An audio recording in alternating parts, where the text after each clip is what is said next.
May gave a very big speech in the Mansion House in the city, and she really, really went for Russia. She went for Putin, and she went for, and it's the big agenda, of course, in America, and it's been talked about too in the United Kingdom. The Prime Minister seems to believe that Putin has been seriously interfering in our electoral process. Here was the Prime Minister last night. We know what you are doing, and you will not succeed, because you underestimate the resilience of our democracies, the enduring attraction of free and open societies, and the commitment of Western nations to the alliances that bind us. Russia can, and I hope one day will, choose this different path. But for as long as Russia does not, we will act together to protect our interests and the international order on which they depend. We know what you are doing. So the Prime Minister is absolutely clear. She seems to believe that Putin, the Russians, did interfere in the American elections. Perhaps she also believes they interfered in Brexit. And of course, this is something that Ben Bradshaw, Labour MP for Exeter, believes very strongly indeed. When it comes to interference in referendums and in elections, I have to say, less than convinced that Russia played a significant role at all. I have a feeling somebody else out there is playing a far bigger role. This was me this morning in the European Parliament in Strasbourg. The use of money and the influence it may have had on the Brexit result or the Trump election has reached a level of virtual hysteria. Just last week, the Electoral Commission in the UK launched an investigation to find out whether the Leave campaign took offshore money or Russian money. This came about as a result of questions asked in the House of Commons by one Ben Bradshaw, somebody linked to an organisation called Open Society. I just wonder, when we're talking about offshore money, when we're talking about political subversion, when we're talking about collusion, I wonder whether we're looking in the wrong place. And I think we are looking in the wrong place. I'll tell you why.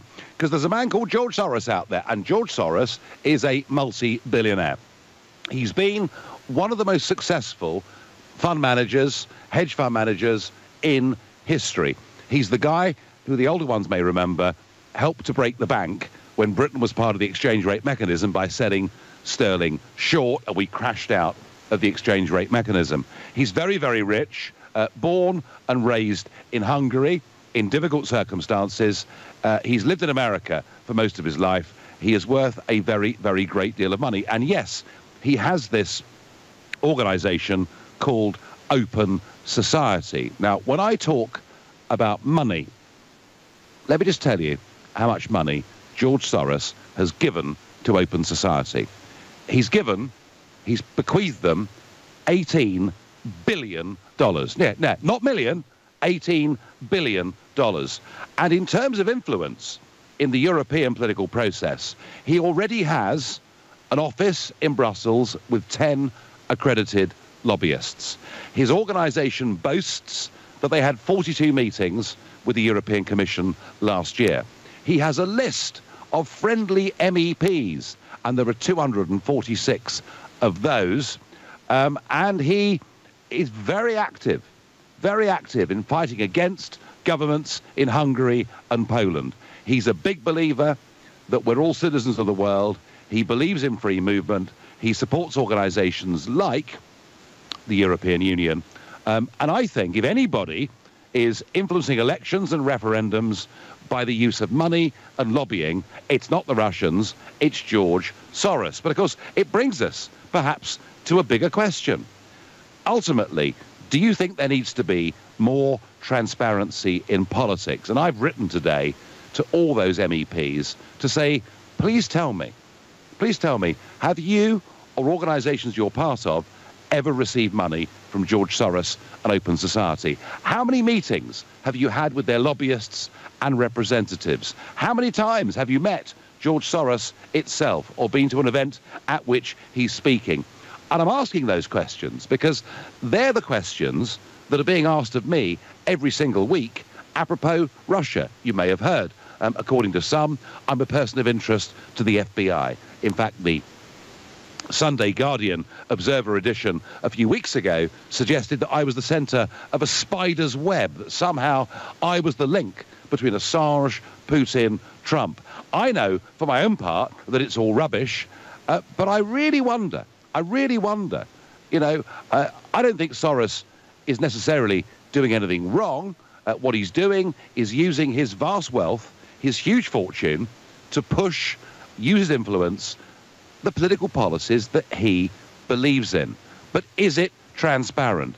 I don't believe that it is, and I think we need to have a bigger debate on the whole thing. So tell me, please, do we need more transparency? If you agree with that, call me on 0345 60 60 973, or maybe you think it's irrelevant, because nobody influences my vote. I make up my own mind, in which case text to 84850, or maybe you think the sheer amount of fake news out there has reached fever pitch, in which case, using the hashtag Farage and LBC, tweet at LBC, and you can watch me here from this amazing building here in Strasbourg, and you can comment on Facebook too. And my first caller is Daniel from Enfield. Daniel, good evening.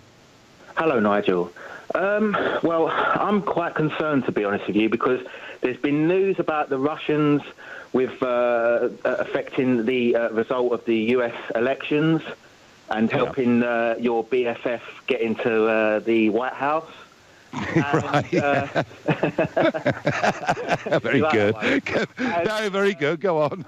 And, yeah, so if we're hearing now that apparently they were working to try to affect the result of Brexit, you're not going to like what I'm going to say, Uncle Nige, but I think we're going to have to go back to the drawing board and run another one. Until whoa down there, Daniel. Whoa down there. The fact that one MP, Ben Bradshaw, and by the way, Ben Bradshaw is a member of, you've guessed it, George Soros's Open Society. He's part of that organisation, and he is making the accusation. In fact, he basically said that Aaron Banks was effectively a Russian agent. He said it in Prime Minister's questions, using parliamentary privilege the other week, and he's pushed very hard, and the Electoral Commission are now launching another investigation into leave.eu. I say another one because there have been several already. So don't jump the gun, Daniel. Just because one Labour MP makes this accusation does not mean it's true, does it? No, I was going to say, because obviously this has come from Theresa May, this information about the Russians, and as we well know, a lie never passes her lips. We know that. She's the most trustworthy, honest woman I've ever met. So, you know, if she says that the Russians had some sort of input into our EU referendum result, then we should take her on face value, because, you know, she always tells us she's straight with us all the time, and well, Daniel, I have to say, in one way you're right, because the vicar's daughter can't lie, because she couldn't lie to Ian Dale 5 weeks ago, could she? When Dale said, "How would you vote if there was a referendum tomorrow?" and she couldn't bring herself to say she'd vote leave. So maybe she does tell the truth. And let's be honest, she wasn't specific about the UK referendum. She was general, and she said, "We know what you're doing as far as Putin's concerned." So you can draw, I guess, whatever inference you want from it. But are you saying, Daniel, that if it did turn out that some Russian money had been involved in the British referendum, that the whole thing would need to be run again? No, not really, not at all. I mean, no one. I love the way that the media is very, very selective on what they decide to put out. No one talks about Obama when he was telling us that we should remain. We should vote to remain, because if we don't, we'd be at the back of the queue. I love the way they decide to pick one side.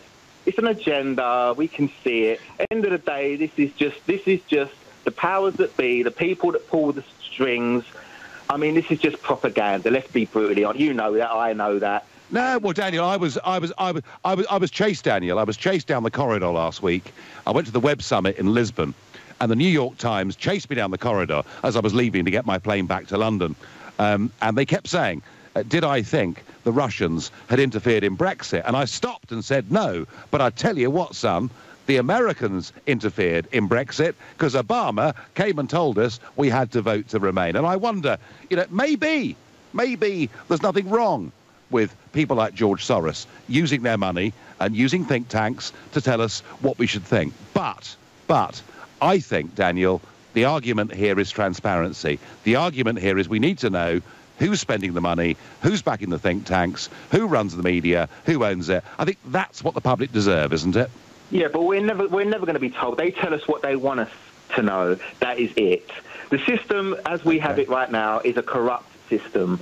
You know, it is. You know that, I know that, and people are starting to wake up to that fact. And, you know, they can try all they like to try to spread propaganda and brainwashing. And I will say about this one, it's not their best. I'll give it a D-, and I'll say, I'll add a little thing to it, they must try harder. Because it ain't the best one they've tried. You know, it's just nonsense. It's a non-story because they don't like the result that... And I'm not someone who says, either way, I didn't vote in the referendum, but I believe that we could leave the European Union, but not with the political class that we have in place. You can't have a woman who doesn't even believe in something... Oh, no, I know, I agree with that.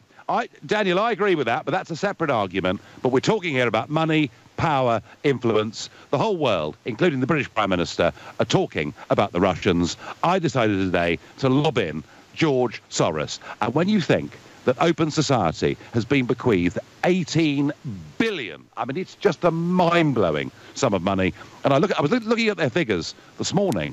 They spent 70 million euros campaigning and lobbying in Europe last year. There is nobody on the international stage that even comes close in terms of money and the attempt to influence opinion than George Soros. Doesn't mean that he's wrong to do it. I think actually he's entitled to do it, but I think all of us need to know the truth. Daniel, thank you. You're listening to the Nigel Farage Show. Prime Minister Theresa May tells us that the Russians are meddling in elections all across the West. She says, we know what you're doing. I'm pretty sceptical about that.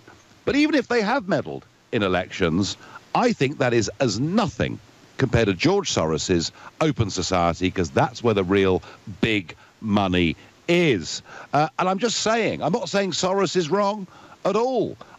I disagree totally with what he stands for, but I am saying I think we need greater transparency. And that's why I'm going to be writing to over 250 MEPs to ask them, have they taken any money from George Soros? And on text and tweet, I get Nigel, why don't you start talking about the Illuminati, etc.? Well, no. I'll leave that to David Icke. You become a serial conspiracy theorist, says Chris in Yorkshire. No, there's no conspiracy here, Chris. I've looked at the accounts. George Soros' Open Society spent 70 million euros last year lobbying and campaigning in Europe. I'm not suggesting it's wrong, but I do think we need to know about it. Dean says, is this a joke? The French and Germans told us to vote to stay in the EU. Obama flew here to tell us that. Isn't that meddling? Yes, it is. In Obama's case, Dean, it's meddling big time. Now, my next caller is called Jonathan, and he's calling from Santa Catarina in Brazil, and he's a new caller to the show. Jonathan, good evening, or is it good afternoon there? Good afternoon. Yeah, it's good afternoon, Nigel. How are you doing? First time caller. I never usually call in, so it's quite exciting. I'm very pleased that you are, and we have a very international dimension to this show. And indeed, this debate, Jonathan, is international, isn't it? It's about big global money being used to influence how we think and how we vote. And I'm not suggesting that it's necessarily wrong, but I do think a lot of it has been brushed under the carpet. Yeah, and I'm just calling actually. It's actually to do more with kind of what Theresa May was saying, really. I work in cybersecurity, and she's obviously saying she knows 100% that it was, Russian government is meddling in election. That's 100% what we always hear from all sides. So I work in cybersecurity. We do penetration testing all the time, and leaving a digital footprint is just the most basic mistake ever. Leaving it back to you, it's the most basic mistake. Like teenagers stealing credit cards. They don't leave a digital footprint. Any non-technical person can set up a proxy and a VPN in less than 15 minutes. So the fact that she knows, and she says she knows, I just think it's a load of rubbish, really, because she can't know. Because if it was honestly a state-backed organisation, they would not make that mistake. So, Jonathan, okay, I on the technical side of this, I absolutely bow to your vastly superior knowledge to me. But why did she make that speech then? Because it seemed to come completely out of the blue. Why did she say those things? I know completely out of the blue, as if she knew with 100%, and she's even been misled by other people in her government. But there is no way that, especially a government-backed organisation, would make such a basic mistake, because it is the most basic mistake, honestly, Nigel. You could set up a proxy in less than 5 minutes if I sat down and taught you with it. It's something you can do from your own computer, and you can make it look as if you are in Russia, for example. You can do that. So are there some other foreign actors at play? I don't know. I'm not into conspiracy theories. I'm just into kind of facts. And that's the case. It's just ridiculous what she's saying. So why did she do it, Jonathan? I repeat the point. Why did she join the conspiracy theorists on the New York Times and CNN and everybody else who are absolutely convinced that the only reason Trump won the election was because the Russians interfered? And now Ben Bradshaw is suggesting the same is true of Brexit. Mm-hmm. And I would say it's simply because, most of the country, they can't even turn on a printer or a laptop very well, so she has no technical knowledge, so she just basically say what she's told. So she has no idea what she's talking about, really, does she? Just like Amber about end-to-end encryption. Very good. Jonathan, long-distance caller, brilliant, thank you. He says May couldn't possibly know this because it's easy to hide it anyway. Peter is calling from Ipswich. Peter, good evening. Good evening, Nigel. Nice to speak to you after... Nice to speak to you. Many, many years, yeah. My comment's more to do with George Soros. Being a sort of a bit of a political buff, I've noticed sort of, if you like, Mr. Soros's activities over the years. And the angle I'm sort of wondering is that what his beef is with countries deciding their own nations, if you like, political direction, particularly when it comes to things like immigration, etc. Why is he so interested in having greater diversity? Why is it such an emphasis on, if you like, that kind of more immigration into Eastern Europe, which they're dead against? Well, Peter, could I suggest, Peter, that it may be because he's 87 years old, all right? He grew up in Hungary. He was adopted, but he did have some Jewish ancestry, and it could be that he saw what happened to the Polish Jews, the Hungarian Jews, the Holocaust, and these horrors, and he's decided that because that was so awful, that if we now open the doors to everybody, the world is going to be a better and simpler and nicer place. It must be, Peter, psychologically something to do with that background, surely. I think it's got to be, but I think it's also that would be an easy argument for him to make, wouldn't it? I think the other side of the argument, let's play devil's advocate on this one and say, Karl Marx, divide and rule. Wasn't it Karl Marx or was it Clausewitz? One of the two. But if you have a divided society made up of, masses of unchecked migration, then you're going to have a society that is probably easier to manage and govern in many ways, and probably a society that's not so loses its sense of who they are and potentially becomes better consumers. Now, being a cynic, I'm thinking a better consumer spends more money and is probably easier to manage. Isn't that... Well, I mean, Soros, Peter, is not a retailer. I've suggested maybe why he thinks the way that he does. But, that's rather like saying, because the rich have got too much money, we should become communist. It doesn't always work. The best intentions, the road to hell is paved with them. But, Peter, imagine you were worth $25 billion like George Soros. Would you want to change the world? Well, possibly not, actually. I'd quite like to. But I generally would think that I would try and do some good. Now, I don't really see that trying to force a country, if we take Hungary or Poland, I know he's been particularly active in trying to force the Hungarian government into a very difficult position on one or two matters. Absolutely. Yeah. And he has absolutely no rights to do that. And I think it's just a case of, if we were taking it down to even its most basic level, a guy with a lot of money being so influential, are we actually saying that money counts to the point where, a nation-state democracy doesn't matter? So it doesn't matter what the Hungarians voted for, what they want, or what their government wants, that somebody can come in there and, if you like, undermine that particular policy, whether it's immigration or whatever. Well, Peter, George Soros thinks there is a greater good than nation-state democracy. Whatever the Brits think, whatever Viktor Orban and his government in Hungary thinks, Soros believes there is a greater good. It is the supranational project of the European Union, and it is the migration experiment that's been happening coming across the Mediterranean. That's what he thinks, Peter, for right or wrong. I thank you very much for your call.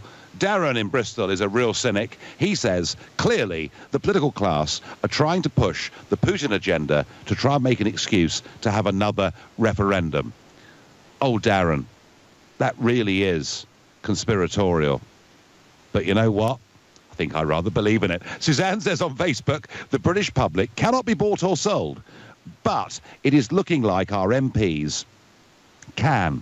It's starting to look like we need to get rid of the whole lot and start again. Well, Suzanne, what is really interesting, I think, since the referendum, is the British public have firmed up in their support of Brexit. The political class are going in completely the opposite direction. Io is calling from Romford. Good evening. Good evening. Hello, Nigel. Right, Nigel, I know you're not a silly guy. I don't believe you believe that the Russians haven't been sort of interfering online, you know, technical warfare. I don't think you believe that, right? The other guy that was on earlier claims to be a cybersecurity expert. Obviously, he's not very good because he can't think outside of the box. I mean, a VPN, we're talking about, that's all child's play. That's like, you know, that's some baby stuff there. I mean, I'm talking about spies inside the Russian government. There's communications. We have MI6, we have MI5, we have the CIA, we have, you know, intelligence services, and they have different methods of acquiring information. So if Theresa May says that the Russians have been, you know, interfering, I don't know if it's true or not, but it's more than feasible and it's more than true. And I mean, so there's more than enough sort of reliable sources. You talk about, you know, this fake news thing and this George Soros thing and this InfoWars thing. I've got a friend at work, right? He's a big supporter of you, Nigel, my friend Justin. Me and him are always having it because, you know, we're probably on the either side of the spectrum. He's right behind you in everything you say, and I'm against you. So we're always having this debate. One day I watched one of these videos on this George Soros thing. I watched one of these InfoWars. Complete nonsense, It's not facts. It's just all built on speculation, all built... Ayo. Whoa. I looked at the accounts. He spent 70 million euros last year lobbying, campaigning in the European Union. That is a fact. Oh, do you know what, You know what, when it comes to that, as we're talking about facts, I'm not going to dispute that with you because actually I probably sort of went a little bit overboard just then when I said that about the whole conspiracy. I think I was sort of generally... I tell you what, Io. I tell you what. Can we agree on something to end this conversation? There needs to be transparency on who's spending money, you know, wherever it is. Would that not be the right answer to this? I agree. Good. I agree. That's right. You're saying, then I think everyone should know about that. And, you know, we can make our... Absolutely. Io, we will end this conversation with agreement. Give Justin my best. Thank you. You're listening to The Nigel Farage Show, exclusively on LBC, live from Strasbourg at 7:30, and time for the news. With just reported on the LBC Bulletin in Parliament not long ago, MPs have just voted on the first set of amendments to the European Union Withdrawal Bill. The amendment from Plaid Cymru's Hugh Williams to make the repeal of the 1972 Communities Act conditional on the government gaining consent from the devolved legislators was defeated by 318 votes to 52. MPs voted to keep Clause 1 of the bill by 318 votes to 68. Clause 1 is a single line saying that the European Communities Act 1972 will be repealed on exit day. So we voted to get rid of the piece of legislation that originally took us in to what was then known as the common market. And much as I'm very unhappy with the concept that we're going to be stuck in some transitional arrangement, paying some ludicrous exit bill, unable to sign trade deals across the rest of the world, I tell you what, we're heading in the right direction. So that's good news. Also significant, a Leave-supporting Labour MP has called on Theresa May to form a cross-party Brexit cabinet in the spirit of Britain's government during World War II. Speaking as MPs began their line-by-line scrutiny of the EU Withdrawal Bill, Frank Field urged the Prime Minister to follow the example of Winston Churchill back in the 1940s. Expressing his concern at the government's handling of Brexit, the former Labour minister claimed that there has not been the sense of importance or drive or coherence that this issue merits. Hear, hear, I say to that. Having branded himself as a reluctant Brexiteer, Mr. Field added, anyone serious about comparing this historic event to us fighting for our survival in World War II would have followed the move that Churchill made once he took over from Neville Chamberlain. He would have moved from the ramshackle way of existing institutions and he would have established a war cabinet. I believe we need a Brexit cabinet, small, with the offer to the opposition to be on it, as in wartime, which Mr. Attlee and Mr. Greenwood accepted, that we actually try and have a national interest. Mr. Field spoke as he introduced his amendment to the EU Withdrawal Bill, which is designed to convert EU legislation into UK law by March 2019. And isn't that actually rather fantastic that Frank Field, veteran Labour MP from Birkenhead, was talking there not as a Labour MP, not as somebody who was part of a political tribe, but somebody saying there is something more important than the colour of the rosette you wear at election time. It is the national interest. And the country has voted for Brexit, and people should come together, whichever party they're from, and fight to make sure we get the best from it. I have to say, Frank Field, 10 out of 10. Goodness me, I wish there was more of that, and more of that feeling and spirit in British politics. But back to Russian influence, Soros influence, transparency. Mike in Finchley is next up. Good evening. Evening, Nigel. Hello. So what do you think, Mike? Do we need more transparency? Is Mrs. May right about the Russians? Could I be right about George Soros? Where do we go? Yeah, so reason why I called is because one of your callers called in, and I'm definitely not calling to necessarily disagree with your caller who's a penetration tester. I'm sure that he's great at his job. But one thing that he said wasn't strictly true, and that is that we don't have the capability to effectively track nation states like this. Now, what he said about proxies is correct. So obviously it's very easy for a nation state to obfuscate their originating IP effectively. But what we actually look at is things like code reuse. So where has this malicious code been used before? And also, let's not forget that we do have the modern day Alan Turets at MI5, at GCHQ, who do hack these proxy servers and also run exit quits for Tor, etc. So we do definitely have the ability to quite accurately say, like, this is who has potentially done this, and look at it like that, really. So okay, Mike, I have to say, on the technicalities of this, I am completely ignorant and I can't comment. I hear what you say, and yeah, I'm sure we have some very bright people sitting within our intelligence services. But this obsession that Russia interfered in the election, don't big countries, haven't they for decades often interfered in other people's elections? Yeah, and this is what really gets me, is that people kind of have this inbuilt fear of Russia.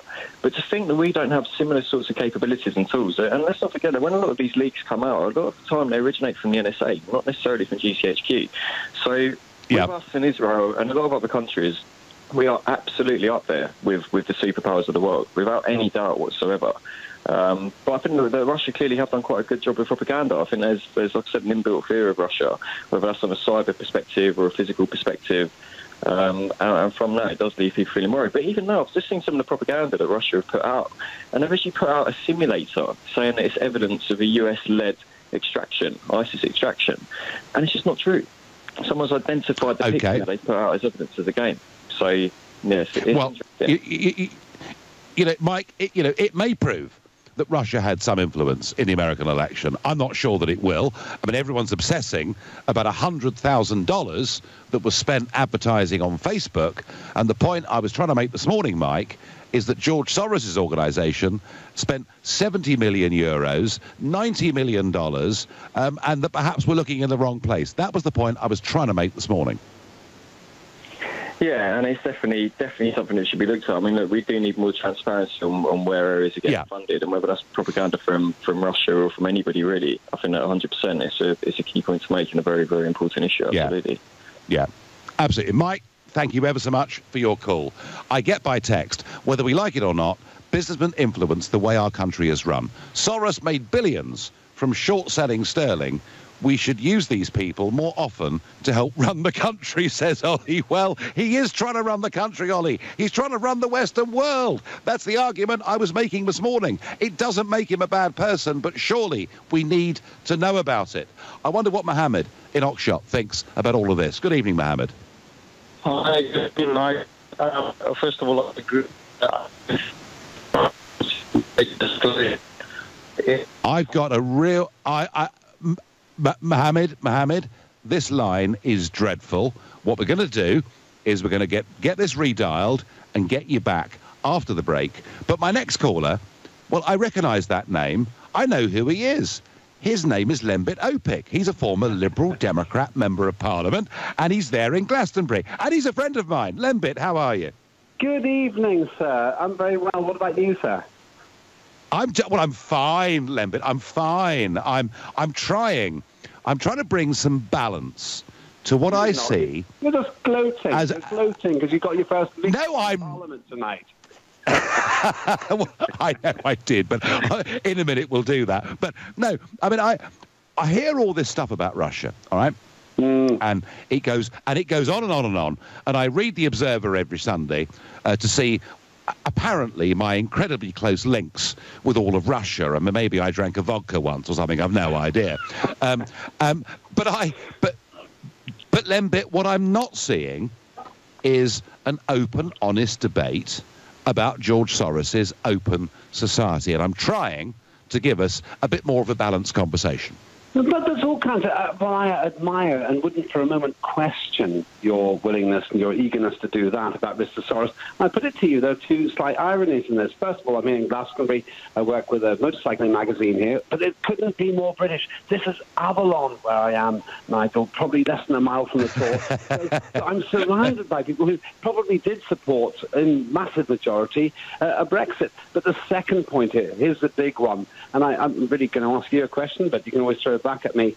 Is it really right or wrong that people like Soros have such influence, or indeed the Russians? You know as well as I do that you like a French Merlot, you like travelling around. You're in Strasbourg now, for crying out loud. What is wrong with people like Soros defending his economic interest in a way which is good for him? And then the big question, what is wrong with everybody in the rest of the European Union carrying on doing that after the Brexit, and therefore leading us to a situation, Nigel, which is no different to now? Economic union by any different name, and freedom of movement. Do you know, that's the problem. Do you know, well, clearly freedom of movement is not wanted. We voted against it in Brexit. It's perfectly clear that Hungary, Poland, the Czech Republic, Slovakia are completely opposed to freedom of movement in its current form. But your big substantive point, what is wrong with billionaire George Soros using his money to lobby and campaign for his view of the world? Do you know what my answer to that is? Absolutely nothing. But it needs to be open. Clear and transparent, Lembit. That's all I'm saying. You only say that because it could be argued, Nigel Farage, that you were instrumental in creating the glorious victory of Donald Trump in America. You were meddling around there. But... well, look, okay, all right. I meddled there. Obama meddled here. The Americans have meddled in elections, virtually every single one in the Western world since 1945. And I've no doubt we'll find out that the Chinese are influencing people. I don't mind big money being used to try and push opinions, but I do think, Lembit, there is a problem with transparency. Okay, a light point and a serious point here, Nigel. The light point is I feel the ground rumbling here in Glastonbury. It could be the Chinese are building a tunnel underneath Glastonbury. Or could that be paranoia? Maybe. Leading to my serious, at least the Chinaman will get there quickly. But the serious point here is, if what you said is correct, and if the subtext about you having the right to participate in American politics, I do think you have that right, is true, and Soros as you said yourself, you haven't got a problem with that. That's an economic motivation. Then what is really going to change, Nigel, then if and when we actually leave the European Union? And I have to tell you, as I watched the dilution of the Brexit means Brexit argument, and I'm not taking a side particularly on that, it could well be that we end up in exactly the same place with a different name. We don't actually leave at all. We just say that we leave, and that could be the international influence we're talking about. No, well, I have no doubt that the big international, global, high finance, liberal media lobby are doing everything they can to overturn Brexit. But you know what, Lembit? We're going to fight back because we voted Brexit. There are more of us now that would vote Brexit than did on June 23rd, 2016. Delight to have you on the show, as ever. Lembit Opik, entertaining. You're listening to the Nigel Farage. Mrs. May lambasts Putin and says, we know what you're doing. Stop meddling in Western democracy. And I'm a little bit surprised that the Prime Minister said that. And I answered today by saying, well, OK, you can talk about Russian meddling. What about George Soros and the billions he's put into open society, the lobby he's got in Brussels and all the rest of it? And we're debating, should there be more transparency about who is spending money? But tonight, during the EU bill debate, veteran Conservative MP Ken Clarke, staunch Remainer, EU fanatic, but he paid me quite a kind compliment tonight. Let's listen to it. The idea, which is very popularly put forward by UKIP and others, that it's led faceless grey Eurocrats to produce vast quantities of awful legislation and red tape, is one of the biggest myths of our time. And I pay tribute to Nigel Farage's campaigning abilities. There's absolutely no doubt he's the most successful politician of my generation, because he has persuaded a high proportion of the population that is exactly how it runs, and they're all looking forward to having bent bananas again once we actually repeal this piece of legislation. Well, maybe Ken's accusing me of meddling. I don't know. Listen, very interesting, isn't it? I've appeared on TV debate programmes, radio debate programmes with Ken Clarke over the years. Very nice fella. Enjoy his company very much. Got to have a beer with him after that particular comment. But it shows that you can actually, in a grown-up political world, fundamentally disagree with people, but be polite about each other. And Ken Clarke generally manages to do that. I thought that was really rather a nice tribute. And funny, isn't it? I mean, Ken thinks I'm an obsessive, an anti-EU obsessive, and in a way, you know, it's a fair cop, really, isn't it? And yet he's been, ever since 1961, at the Cambridge Union, a pro-EU obsessive. Had he not been, I think he would have become our Prime Minister. But he did, to be fair, stick to his principles all the way through. My next caller on international meddling and money and a lack of transparency is Jamal, who's calling from Sweden and is a new caller to the show. Good evening. Good evening, Nigel. I never thought I'd Hello there. Good evening. Hello. Good evening. So come on, tell me.